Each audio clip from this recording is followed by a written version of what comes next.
Segundo livro de Crônicas 32, do verso 1 em diante, diz assim: Depois dessas coisas e desta fidelidade, veio Senaqueribe, rei da Síria, entrou em Judá e acampou-se contra as cidades fortificadas e intentou apoderar-se delas. Vendo, pois, Ezequias que Senaqueribe vinha e estava resolvido a pelejar contra Jerusalém, resolveu, de acordo com os seus príncipes, os seus homens valentes, tapar as fontes de águas que havia fora da cidade, e eles o ajudaram. Assim muito povo se ajuntou e tamparam todas as fontes, como também o ribeiro que corria pelo meio da terra, pois diziam: por que viriam os reis da Síria e acharia tantas águas? Ele cobrou o ânimo, restaurou todo o muro quebrado, e sobre ele ergueu torres, levantou também o outro muro por fora, e fortificou a Milo, na cidade de Davi, e fez armas e escudos em abundância.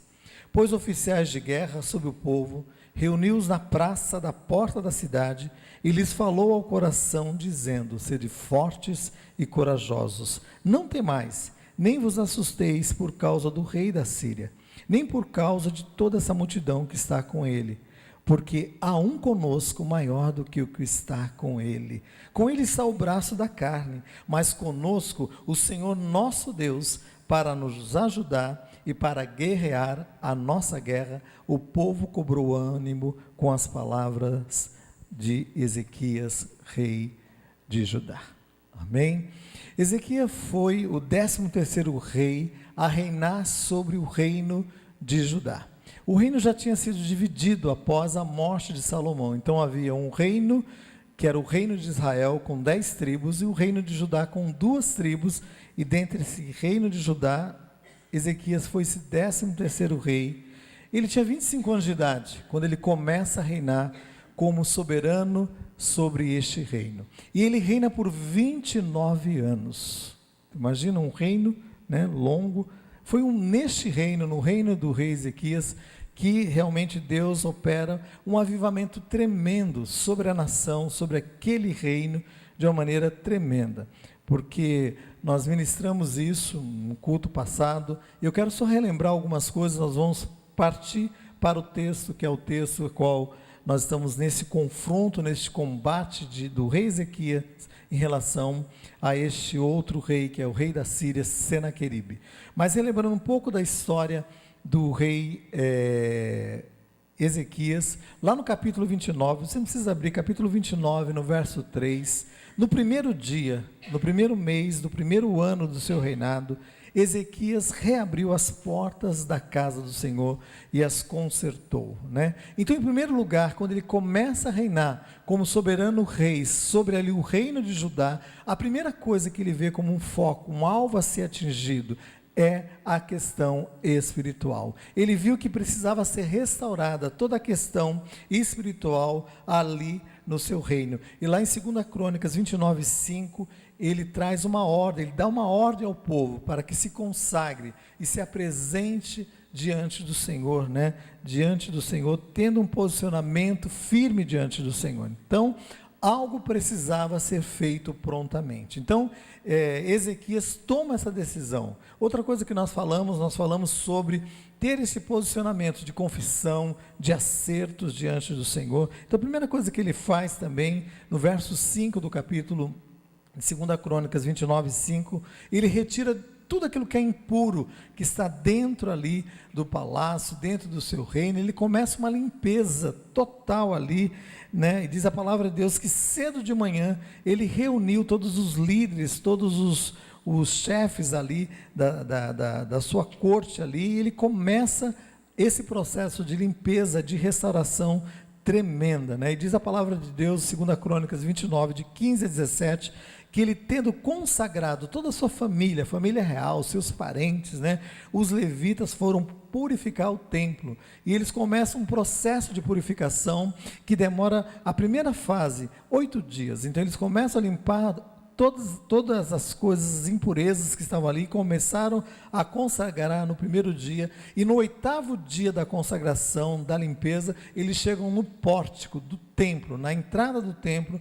e aí mais 8 dias, foram 16 dias desse processo todo de restauração, de limpeza, de tirar aquilo que estava realmente trazendo, né, sobre o povo, aquela ação de maldição, né? Aquela ação contrária, né? Então, consagração, limpeza, demanda esforço, demanda algo que nós precisamos fazer. Jesus já fez na cruz do Calvário, mas nós temos que tomar posse. À medida que tomamos posse, algo precisa ser feito. Então, precisamos, diz a palavra de Deus, se nós confessarmos os nossos pecados, Ele, Deus, é fiel e justo para perdoar os nossos pecados e nos purificar de toda injustiça. Deus perdoa, mas nós temos que fazer a nossa parte, que é confessar, que é se posicionar, que é nos colocando diante do Senhor, né? E a palavra de Deus diz lá em Isaías 28, dentro desse mesmo texto, em relação ao rei Ezequias, diz assim, que Deus iria instruir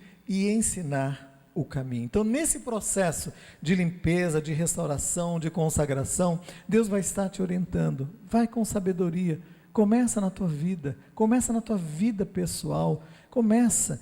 Deus vai te levar a uma limpeza dentro da sua casa, talvez coisas que estão entrando dentro da sua casa, estão trazendo maldição, coisas que estão entrando sorrateiramente na tua casa, seja por qualquer canal, qualquer meio, meu irmão, não importa, né? E entra de uma maneira sorrateira para inculcar, para colocar na tua mente princípios errôneos, princípios de destruição, de morte.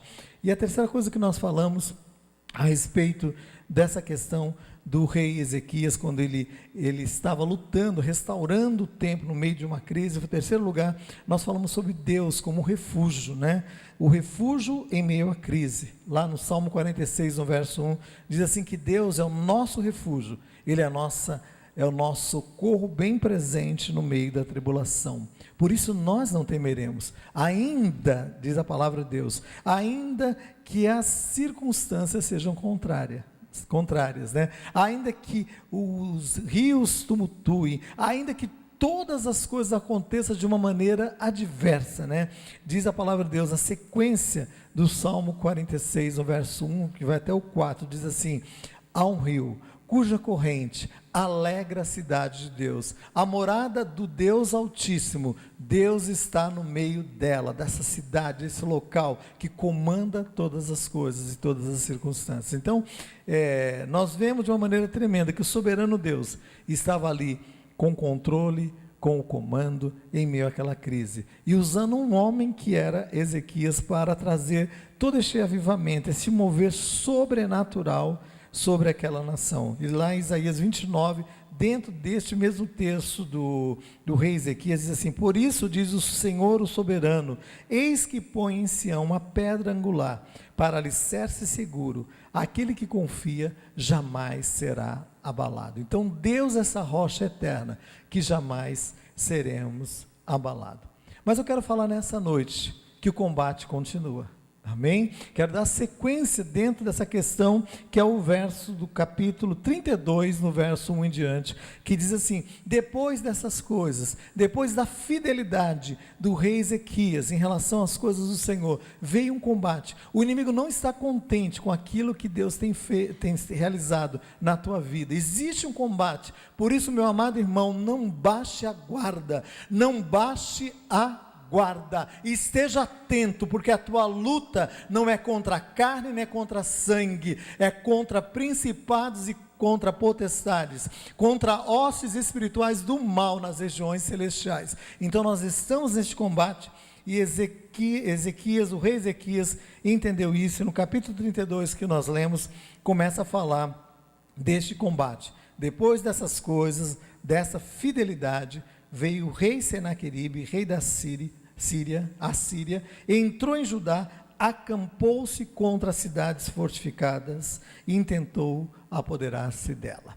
Este rei Senaqueribe era um rei que dominava ali à Síria, e ele era um rei cruel. Então todos aqueles que ele conquistava, ele de uma maneira tão sagaz, tão terrível, o que ele fazia? Ele arrancava muitas vezes a língua das pessoas, os lábios das pessoas eram decepados, orelhas. Quando ele não pegava e cravava as pessoas numa estaca, enfiando as pessoas e colocando, levantando essas pessoas como um troféu, como um baluarte da sua glória, do seu empenho, para conquistar, e trazendo, consequentemente, um temor muito grande sobre as pessoas que estavam ali convivendo naquela época. Quando ele chega nesse momento de 2 Crônicas, no capítulo 32, que começa a falar que ele veio e veio em direção a Jerusalém, contra as cidades fortificadas, para intentar destruir, Aqui dentro desse momento,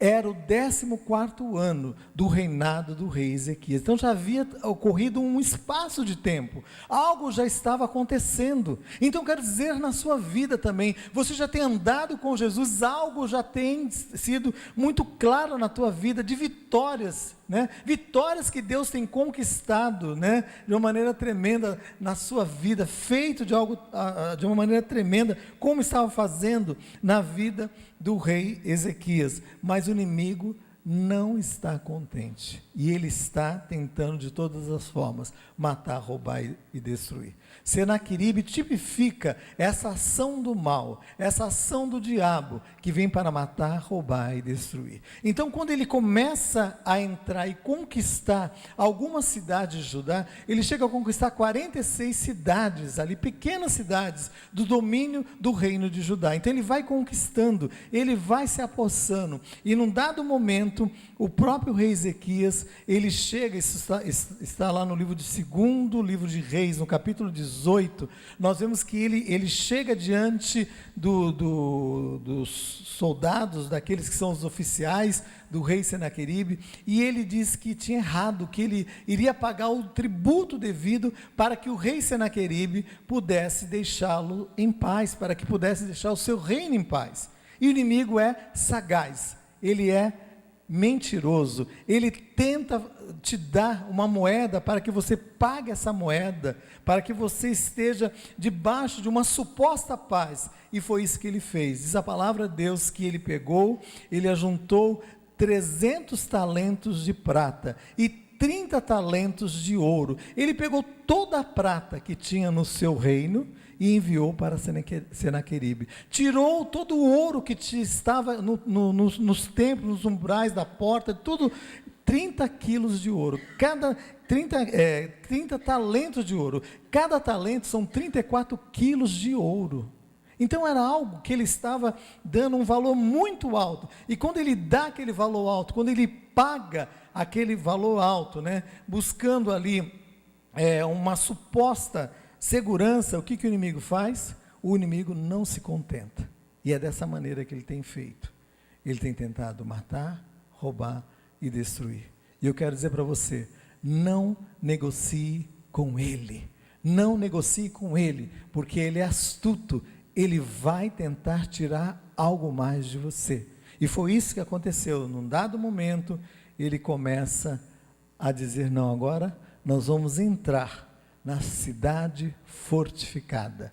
Jerusalém era totalmente cercada, murada. Mas o que acontece?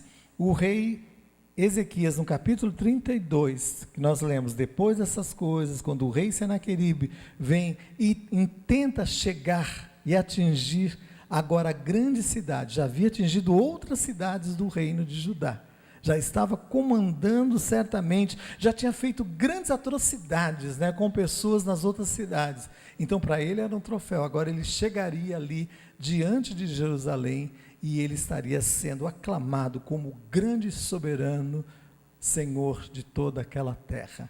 Mas Deus é o que comanda sobre todas as coisas, é o Deus que comanda sobre as nossas vidas, sobre a nossa história. E se nós estamos neles, a palavra de Deus diz assim, se estamos na luz, como Ele na luz está, nós estamos na luz, estamos caminhando com o Senhor Jesus, Ele vai nos orientar, e foi isso que aconteceu. Este homem, ele tenta de todas as formas minar emocionalmente o coração daquele povo.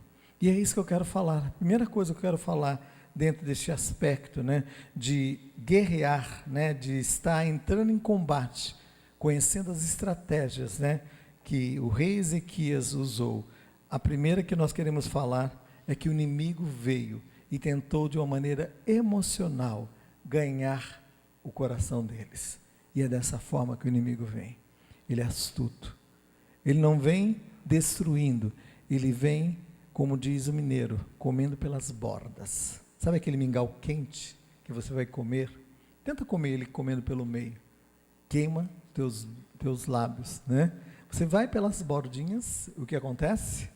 Quem que não fez isso? Todo mundo já fez. Aquele mingauzinho de maisena, aquele mingauzinho branquinho, lembra? Come pelas pontas, o que acontece? Ele está friozinho, está gostoso de comer. Põe uma colherzinha no meio para você ver. O bicho queima a tua língua, né? Então, dessa mesma maneira, o inimigo vem pelas bordas, e ele vem se alimentando, se fortalecendo. E no capítulo 32, que nós lemos, agora no verso 10 e 11, diz assim: assim diz Senaqueribe, rei da Síria: em que vocês baseiam a sua confiança para permanecerem cercados em Jerusalém? Quando Ezequias diz: o Senhor nosso Deus nos salvará das mãos do rei da Síria, ele o está enganando para deixá-los morrer de fome e de sede. Então ele começa, né, a vir de encontro àquele povo, ele começa a vir de encontro ali, àquela nação ali, e ele começa a minar emocionalmente. A palavra de Deus diz assim: sobre tudo que você deve guardar, lá no Provérbios capítulo 4, no verso 23, guarde o teu coração. O inimigo tenta minar o teu coração, desestimular você para que não prossiga adiante. Ele vai entrando com palavras de maldição, palavras de morte, mas em nome de Jesus, toda sentença contrária foi quebrada em nome de Jesus. Então a primeira estratégia do inimigo é aprisionar as nossas mentes. Lá em Colossenses capítulo 3 diz assim: pense nas coisas do alto, busque as coisas do alto, porque vocês estão mortos e a vossa vida está escondida com Cristo em Deus. Então nós não somos movidos pelas circunstâncias, elas existem, mas elas não comandam a nossa vida. O Senhor soberano é aquele que comanda. Então Ezequias tinha essa certeza, essa confiança de que Deus tinha dado uma palavra, e era uma palavra que vinha como uma palavra de vitória para aquele povo, mas o inimigo tentou prevalecer. E o que acontece? O rei Ezequias manda uma carta pelos seus líderes, súditos ali do seu reino, e chegam até as portas de Jerusalém, e ali é apresentado ali ao líder, o comandante daquela guarda, essa carta. E o comandante da guarda, ele disse para aqueles que eram súditos do rei Senaqueribe: não fale na língua hebraica, fale em aramaico, porque nós entendemos. Se você falar na língua hebraica, o povo que está no muro vai ouvir e vão ficar desestimulados. O que eles fizeram? Eles abriram a boca na língua e relataram o teor daquela carta na língua do povo, na língua hebraica, e todo mundo podia ouvir e entender. Então o inimigo, ele é astuto, ele tenta matar, roubar e destruir. Então guarde a tua mente, guarde o teu coração. Filipenses capítulo 4, no verso 8 diz assim: finalmente, irmãos, tudo que é verdadeiro, tudo que é respeitável, tudo que é justo, tudo que é puro, tudo que é amável, tudo que é de boa fama, se alguma virtude, se algum louvor, seja isso que ocupe o vosso pensamento. Seja isso que ocupe o vosso pensamento. Muitas vezes lares são destruídos, porque o inimigo lança uma seta que não existe, uma seta de traição, uma seta de infidelidade, e aí a pessoa fica totalmente perdida, cega nos ciúmes, e o que acontece? Aí ele lança outra seta, e vai destruindo, e vai entrando. Eu quero dizer em nome de Jesus, eu não sei porque eu estou falando isso, mas se existe essa seta, sendo lançada nessa noite sobre vidas, sobre lares aqui, que batem retirada em nome de Jesus. Essa seta do inferno que vem para matar, roubar e destruir. E nós estamos vivendo uma época em que o diabo tem lançado todas as suas setas para destruir famílias, para destruir lares, para destruir o teu lar, meu amado irmão. Como diz lá a palavra de Deus no livro de Êxodo, eles entraram ali no local que seria o local da proteção de Deus, quando Deus passasse por volta da meia-noite e estaria matando todos os primogênitos, desde o primogênito das servas que serviam ali o Egito, até o herdeiro do trono real. E aí o que acontece? O Senhor deu uma ordem, que eles deveriam pegar o sangue do cordeiro e aspergir nos umbrais da porta. Porque quando o anjo da morte passasse por volta da meia-noite e vendo aquele sangue da aliança, ele não entraria naquela casa. Aquela casa seria poupada. O primogênito daquela casa seria poupado. Da mesma forma, é tempo do sangue precioso de Jesus ser aspergido sobre os umbrais espirituais das nossas casas, nossas vidas espirituais, para que o inimigo não entre, não tente saquear. Ele tem tentado de todas as formas matar, roubar e destruir. Em nome de Jesus, que ele bata em retirada de sobre o teu lar, de sobre a tua casa. E ele vem de uma maneira tão sagaz. Ele vem minando, vem comendo, como eu falei, pelas bordas, e vem entrando. Cuidado com quem entra na tua casa. Cuidado com quem se coloque na sua casa para tentar ser seu amigo, mas se não for, meu irmão, uma direção de Deus, meu irmão, tenha o teu coração atento, tenha os teus olhos atentos, em nome de Jesus. Eu quero que você coloque isso diante do Senhor e diz: Senhor, eu não quero estar aprisionado emocionalmente, porque o inimigo vem tentando de todas as formas matar, roubar e destruir. Este ano agora, começo de março, eu faço 30 anos de casado, e nesses 30 anos eu tenho entendido que a graça de Deus é que tem feito com que eu permaneça firme juntamente com a minha esposa, e 30 anos com a mesma esposa. Então isso é um milagre, graças a Deus por isso. Mas 30, 40, 50 anos também você com a sua esposa, as lutas vêm, as dificuldades vêm.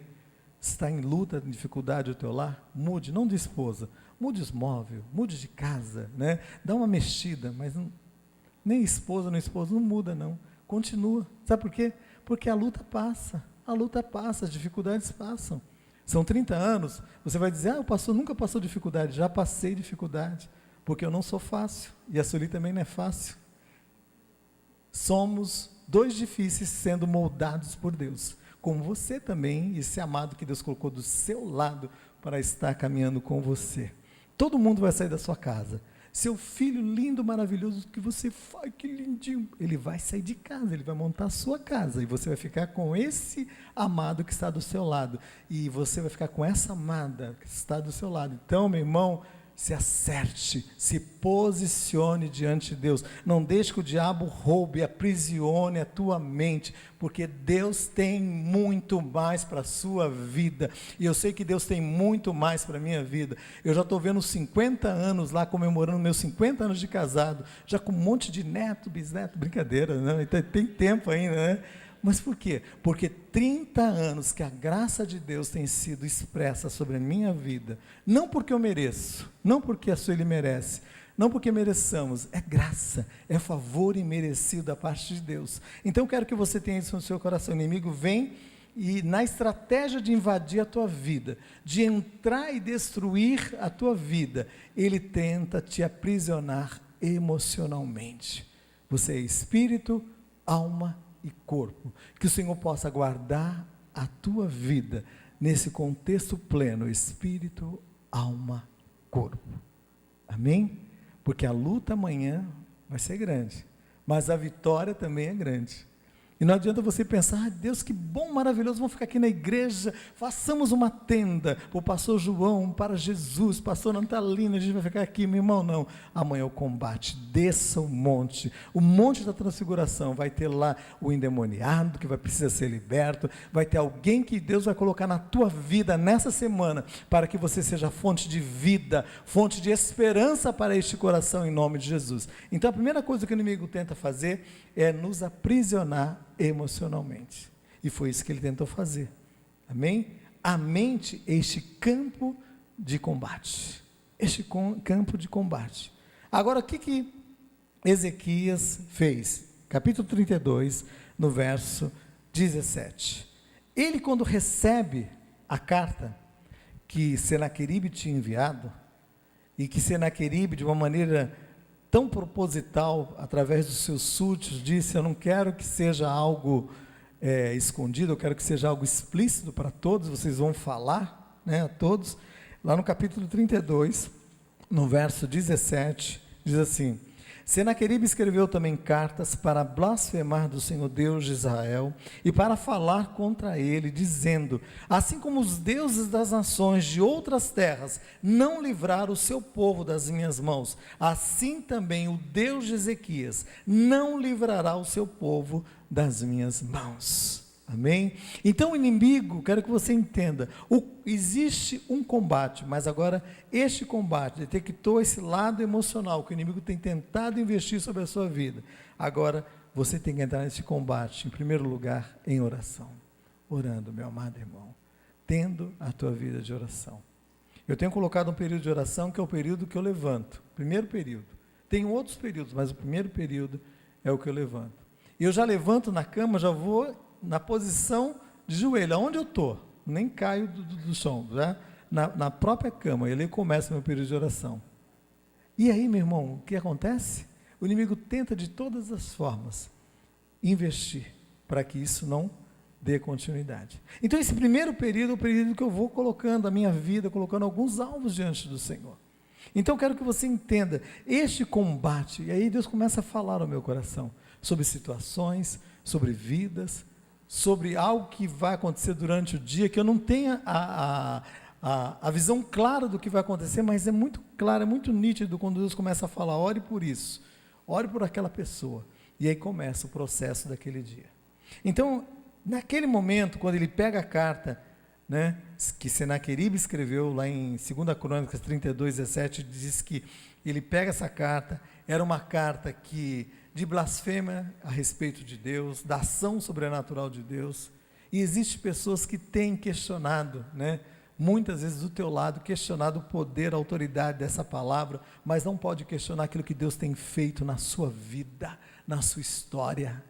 Você é essa Bíblia que as pessoas estão lendo, e as pessoas se incomodam, por quê? Porque em meio a toda a crise, você é feliz, você é diferente, você não perde, né, o controle. Por quê? Existe um controle maior sobre a sua vida. O Espírito Santo da verdade está conosco, habita em nós, está conosco não só nos domingos, está conosco todos os dias, nos orientando. Eu vou dirigir o caminho a qual você deva segui-lo, e se houver alguma dificuldade, ouvirás uma voz atrás de ti, que dirá: esse é o caminho, segue por ele. E aí você vai ver a manifestação sobrenatural de Deus, através da sua vida profissional, como nós oramos, e as pessoas vão olhar e vão dizer: poxa vida, você é diferente, porque as coisas acontecem, fluem de uma maneira tão clara, porque você tem algo diferente, você tem um Deus diferente, que comanda a tua vida, que te dá graça, sabedoria, a unção da parte de Deus sobre a sua vida. Você é diferente, isso incomoda as pessoas, por quê? Porque é uma ação do inferno, que chama inveja, é tentar roubar aquilo que elas não possuem, vão tentar roubar de você, da sua família. Meu irmão, esteja atento, porque Deus tem mais para a sua vida, e Deus vai te levar a lugares muito mais altos, em Cristo Jesus. E aí a palavra de Deus diz que, lá em 2 Reis 19, no capítulo 14, deixa esse capítulo que nós lemos aqui do 2 Crônicas, e lá em Reis 19, 14 a 16, diz assim: tendo Ezequias recebido a carta das mãos do mensageiro, ele subiu à casa do Senhor, estendeu-a perante o Senhor e orou ao Senhor.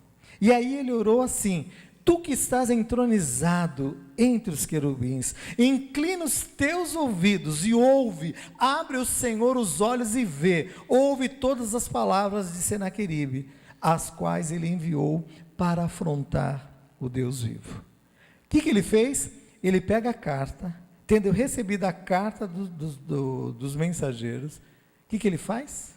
Ele sobe até a casa do Senhor, ele sobe até o lugar santíssimo, e eu louvo a Deus por isso, porque na minha casa é este lugar santíssimo, na tua casa também é este lugar santíssimo. Talvez você não tenha oportunidade de vir na igreja durante a semana, ou durante aquele momento daquela decisão tão importante. Entra no teu quarto, fala com teu pai em secreto, e ele que é em secreto, ele vai te ouvir, meu amado irmão. Este lugar que a palavra de Deus diz que Senaqueribe foi à casa do Senhor, ele estendeu a carta, abriu a carta diante do Senhor, e aquilo me chamou a atenção. Eu falei: meu Deus, será que Deus não sabia do teor da carta? Meu irmão, Deus, ele sabe de todas as coisas. Antes mesmo, no Salmo 139 diz assim: antes mesmo que uma palavra saia da tua boca, eis que o Senhor tudo já sabe, tudo, nada é surpreendente para um Deus que nos surpreende a cada dia. Mas o que Ezequias faz? Ele vai até a casa do Senhor, ele vai buscar auxílio e direção no Senhor, e ele abre aquela carta de afronta, aquela carta com o inimigo tinha um teor realmente destrutivo. Ele abre diante do Senhor, ele diz: Senhor, julga a minha causa contra o meu adversário, é esta, Senhor. Ele estava com medo, certamente, e na hora do combate, na hora que o inimigo tenta investir contra as nossas vidas, o medo vem, meu amado irmão, porque nós somos seres humanos, mas o medo não comanda a nossa vida, não pode comandar as nossas emoções. Então entre na presença do Senhor, apresente diante do Senhor aquilo que está afligindo o teu coração. Faça como Ezequias, abre a carta, abre diante do Senhor e diz: Senhor, lê essa carta, Senhor, está aqui. Foi isso que ele fez. Ele pediu: Senhor, olha o que ele está falando, Senhor. Mas eu acho interessante que quando ele abre a carta, ele ora ao Senhor, a oração dele começa assim: tu, Senhor, que estás entronizado acima dos querubins. Ele tinha consciência de que Deus não estava no mesmo patamar das dificuldades dele. Não, Deus está acima sempre das tuas aflições. Deus está acima sempre do combate a qual você está enfrentando. Deus está reinando soberanamente. Isaías capítulo 6, no verso 1 diz assim: eu vi o Senhor assentado num alto e sublime trono. Aleluia! Deus continua reinando, porque na morte do rei Uzias, diz o Senhor que Isaías teve essa visão. Era um momento de luta, de aflição, era um momento de grande crise emocional para toda a nação, espiritual, político, mas Isaías viu: eu vejo o Senhor assentado no alto e sublime trono. Então ele está, meu amado irmão, neste trono, e ele ouve as nossas orações, ele está ouvindo o teu clamor, o teu pedido de oração. Então apresente diante de Deus. Eu não sei o que está afligindo você para entrar nessa semana de combate.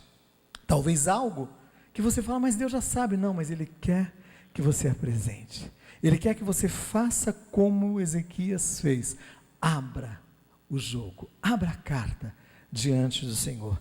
Abra, e diz a palavra de Deus, lá em Filipenses capítulo 4, no verso 6, não andeis ansiosos por coisa alguma, em tudo seja conhecido diante de Deus, pelas súplicas, pelas petições, pela oração, com ações de graça. Então em tudo, meu amado irmão, Filipenses 4, 6, não esteja ansioso, não deixe que a ansiedade roube do teu coração essa certeza, essa convicção de que Deus está no comando de toda essa situação. é de adversidade, é de luta, mas Deus tem um comando maior. Então ele vê de cima. Então quando ele pode ver de cima, ele tem uma noção ampla de todas as coisas. Então o que acontece? Por isso que ele diz assim: pense nas coisas do alto, busque as coisas do alto, porque estáis mortos e a vossa vida não está no campo das circunstâncias contrárias, está nas regiões celestiais, está com Cristo Jesus, porque estáis mortos e a vossa vida está escondida com Cristo em Deus. Então ele é esse refúgio, essa fortaleza na hora da adversidade. Então 2 Reis, capítulo 19, no verso 19, quando ele está apresentando ali, no combate de oração, num combate, meu amado irmão, Deus vai te levar ao combate terreno, mas antes, conquiste esse combate através da oração. E lá em 2 Reis 19 diz assim: agora pois, ó Senhor nosso Deus, livra-nos das suas mãos, das mãos do rei Senaqueribe, para que todos os reinos da terra saibam que só tu és o Senhor Deus Todo-Poderoso. Então ele fala com o Senhor, ele abre o seu coração, ele apresenta diante de Deus aquilo que estava afligindo ali o seu coração. E o Salmo 44 é um salmo que se encaixa toda essa situação neste momento a qual Ezequias estava passando. Provavelmente esse salmo foi escrito nessa mesma época, e diz assim, Salmo 44, verso 1 a 4, diz assim: ouvimos, ó Deus, com os nossos próprios ouvidos, o que os nossos pais nos têm contado, o que no passado fizeste, como por tuas próprias mãos desapossaste as nações, e não foi pela espada humana que possuíram a terra. E aí no verso 25 e 26 do Salmo 44 diz assim: tu és o meu rei, o Deus que ordena a vitória. O Deus que ordena a vitória, pois a nossa alma está abatida até o pó. Levanta-te para socorrer-nos e resgatar-nos. Então eu quero que você entenda que é Deus que ordena a vitória, é dele que vem a vitória, meu amado irmão, mas você está num combate, e num combate de oração, crendo, orando em todo o tempo, orando sem cessar, pela sua vida, pela sua casa, pelo seu trabalho, seu campo profissional, orando pela igreja, orando pelo nosso Brasil. Cremos numa ação sobrenatural de Deus sobre a nossa nação, porque cremos que estamos vivendo um tempo que Deus está passando a limpo coisas na nossa nação, em todo este momento, em nome de Jesus. Mas a vitória virá, certamente. Tem um combate da oração, tem a astuta cilada do inimigo no campo da nossa mente, emocionalmente, mas Deus está nos conduzindo ao local da vitória. O local da vitória, segundo Reis, capítulo 19, no verso 27, Deus traz uma sentença de juízo sobre Senaqueribe.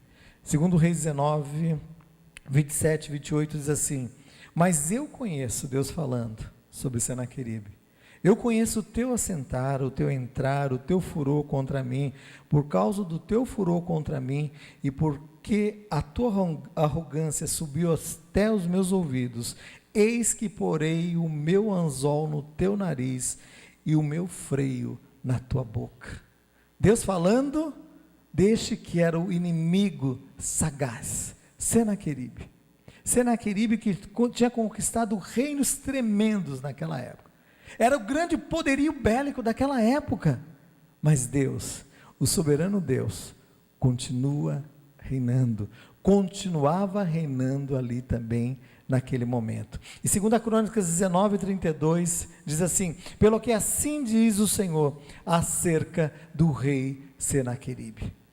Deus traz uma palavra através do profeta Isaías, e traz uma palavra dizendo assim: Deus está dizendo isso a respeito de Senaqueribe, e Deus está dizendo isso a respeito daquele que é o inimigo, que tem tentado afrontar você, desestimular você, vindo contra a sua vida, contra a sua família. Assim diz o Senhor, o soberano, acerca do rei Senaqueribe: ele não entrará nessa cidade, nem lançará flecha alguma. Pelo caminho por onde ele vier, por este ele vai voltar, mas nessa cidade ele não entrará, diz o Senhor. É o Senhor forte e poderoso nas batalhas, é o Senhor que luta as tuas lutas, os teus combates. Ele não vai entrar na tua casa. Se posicione diante do esconderijo do Altíssimo.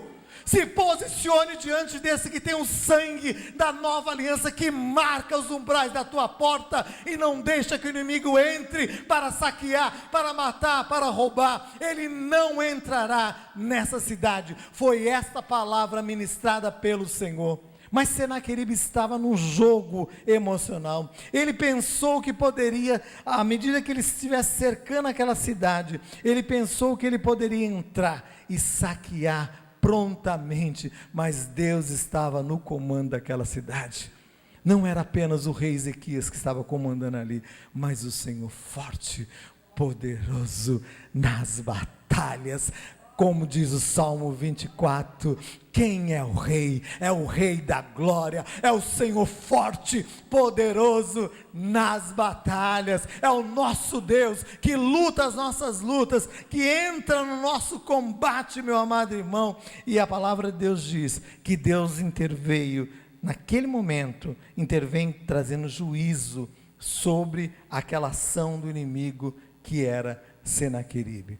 E naquela noite, Deus envia um anjo, e um anjo da parte de Deus mata 185 mil soldados de Senaqueribe. Senaqueribe achava que ele podia prevalecer contra todos, pelo seu poderio bélico. E ele tenta, no momento de negociação com Ezequias, com os súditos de Ezequias, ele diz assim: olha, vocês têm que ter paz conosco. Sabe o que a gente vai fazer? O rei Senaqueribe dá 2.000 cavalos. Veja se vocês têm 2.000 cavaleiros para usar esses cavalos. Em outras palavras, ele estava dizendo assim: talvez vocês tenham um exército pequenininho com 2.000 pessoas. Meu irmão, 185 mil soldados foram mortos naquela noite, porque Deus interveio de uma maneira tremenda. Porque Ele é o condutor da história, Deus. Não é Senaqueribe, não é o diabo, não é a crise que comanda a nossa história. É o Deus forte, poderoso nas batalhas. E diz a palavra de Deus, no verso de 2 Reis 19:35, esse fato: e naquela mesma noite, saiu o anjo do Senhor, e feriu no arraial dos assírios 185 mil, e quando se levantaram o restante pela manhã, então sobraram alguns soldados, e quando se levantaram o restante pela manhã, eis que todos os 185 mil soldados eram cadáveres mortos, e eles vão embora, fogem. E diz a palavra de Deus no verso 36 e 37, segundo Reis 19, retirou-se, pois, Senaqueribe, rei da Síria, e se foi e voltou para a sua cidade, para Nínive, e sucedeu que, estando adorando na casa de Nisroque, o seu Deus, seus filhos o feriram a espada, e ele morreu. Então ele volta envergonhado, ele volta cumprindo uma palavra de um Deus que não é homem para que minta, nem filho de Deus, nem filho do homem para que se arrependa. Um Deus que diz e cumpre aquilo que ele promete. Este rei Senaqueribe, tão sagaz, tão terrível, tão temido ali por todos naquela época, volta envergonhado. E é desta maneira que eu profetizo sobre a sua vida. A vergonha deste inimigo tem tentado de todas as formas saquear, matar, roubar e destruir. Não se surpreenda, porque esta é a estratégia dele. Mas o Deus forte e poderoso, Ele está conosco. Porque aquele que habita no esconderijo do Altíssimo pode descansar à sombra do Onipotente. Por que descansar à sombra do Onipotente? Porque Ele está próximo. Ele está próximo de você. Ele está próximo de você em meio às circunstâncias mais adversas.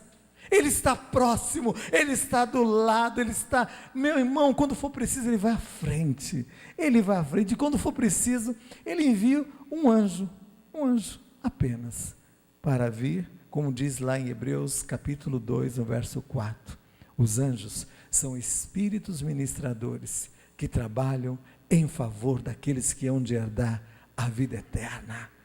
A vida eterna, meu amado irmão, quantas vezes livramentos da parte de Deus, quantos livramentos já vi na minha vida, dirigindo, cansado, vindo de Belo Horizonte, morei 7 anos lá, dirigindo, de repente meu irmão perdi o controle do carro, acordei, voltou de novo, e aí vi Deus guardando, quantas vezes, saí da pista, voltei, quando eu voltei um carro passou, Deus guardando,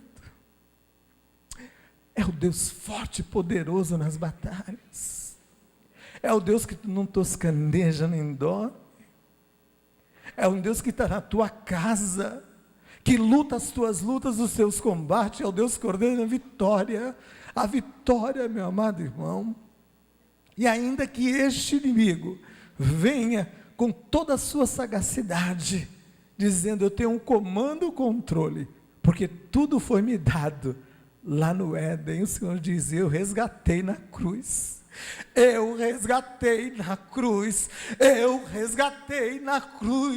a igreja pelo sangue precioso, ainda que o diabo reivindique o que ele conquistou ali no Éden, Jesus conquistou as nossas vidas ali na cruz do Calvário, e tu não temerás espanto noturno, nem seta que voe de dia, 1000 cairão ao teu lado, 10.000 à tua direita, e tu não serás atingido.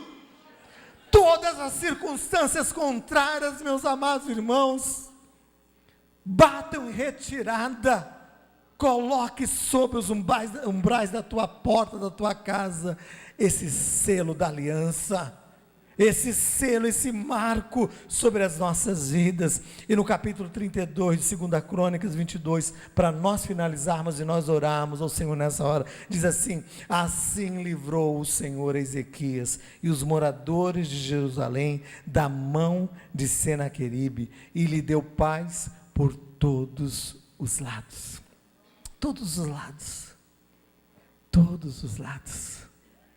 aonde você estiver, a paz do Senhor vai estar, e aqueles que estão ao teu lado, vão ter paz contigo, nem que queiram, sabe aquela negócio, nem vão ser, aqueles que tentaram, como diz lá no dito popular, puxar o teu tapete, né?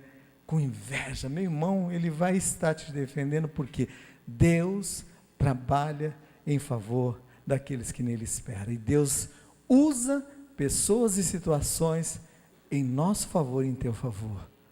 Eu quero orar nessa hora, eu quero colocar a tua vida diante de Deus, e aprendendo com Ezequias no combate, combatendo nesse combate, tendo a certeza de que o inimigo vem para matar, roubar e destruir, vem para tentar saquear a nossa esperança, mas emocionalmente, ele tem tentado de todas as formas. Guarde o teu coração, guarde o teu coração, guarde os teus ouvidos, guarde os teus olhos, guarde os teus pés no caminhar. Coloque a tua vida diante de Deus. É momento de posicionamento. É um momento de posicionamento, meu amado irmão. Porque o inimigo tenta vir sobre as nossas vidas para nos saquear emocionalmente. E a mente é este campo de combate. Mas nós vamos combater em oração em nome de Jesus. Nós vamos combater em oração, e eu oro nesta hora, como o livro a palavra de Deus diz que, lá no livro 2 Reis, diz que Eliseu pediu para que Deus abrisse os olhos do seu servo, para que visse. Havia um exército enorme tentando vir para destruir Eliseu e todos aqueles. E Eliseu ora: Senhor, abre os olhos do teu servo, abre os olhos desse menino para que veja. E diz a palavra de Deus que os olhos dele foram abertos, e ele viu além daqueles soldados que estavam vindo contra eles. Ele viu um grande exército que vem da parte de Deus.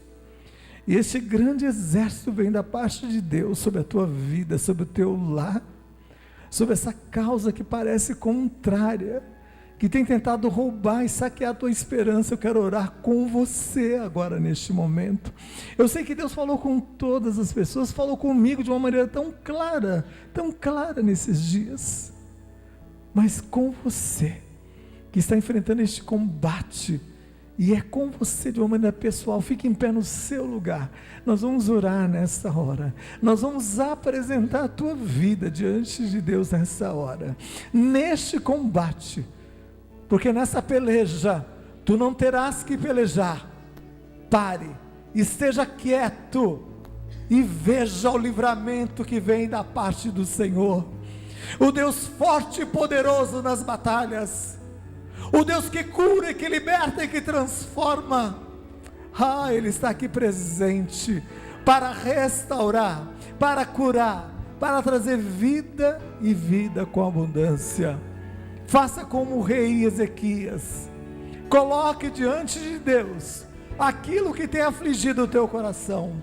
Abre como uma carta diante do Senhor e diz: Senhor, lê essa afronta do inimigo, Senhor. Ele tem afrontado contra a tua pessoa, Senhor, contra a minha vida, Senhor. Vê, Senhor Deus, age. Diz a palavra do Senhor. Assim diz o Senhor Deus: Ele não entrará nessa cidade, pelo caminho que ele veio, ele voltará, e ele não vai lançar nenhuma seta, nenhuma flecha maldita para matar e destruir, porque é Deus que tem o comando e o controle sobre todas as coisas. Senhor Deus, sê com este coração, Senhor, sê com esta vida que se encontra aqui nesta noite, Deus, neste momento de posicionamento diante do Senhor, Deus. Deus, combates muitas vezes na área profissional, Senhor, combates muitas vezes na área familiar, Senhor Deus, combates muitas vezes, Senhor Deus, no meio, Senhor Deus, religioso, Senhor, mas nós queremos apresentar diante do Senhor, que caia por terra, Senhor, em nome de Jesus, e que tu venhas com poder e com autoridade, como tu vieste sobre a vida, Senhor Deus, daquele povo, naquele momento a qual, Senhor Deus, Ezequias estava vivendo, o momento de aflição, o momento de luta e de adversidades.